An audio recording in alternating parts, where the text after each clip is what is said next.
Inilunsad na ng RDRRMC-12 ang Early Recovery Plan para sa mga apektadong lugar sa Sorsogon. Ito ay mahigit isang buwan matapos ang magnitude 7.8 offshore Sarangani earthquake. Ayon sa Office of Civil Defense sa OCD-12, naipasa na rin ang plano sa National Disaster Risk Reduction and Management Council. Layo dito makakuha ng dagdag na suporta para sa patuloy na rehabilitasyon. Kabilang sa mga prioridad ang pagtatayo ng ligtas na relocation sites, palalakasin din ang pagpapanumbalik ng kabuhayan at tutugunan ang mga pinsalang dulot ng coastal uplift, liquefaction at pagbitak ng lupa. Samantala, napapatuloy ang emergency cash transfer ng DSWD para sa mga apektadong pamilya.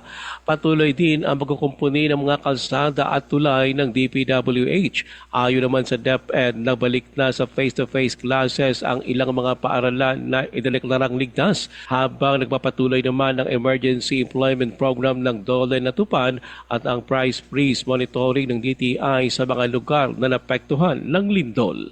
Ruel Osano, NDBC, Bida Balita.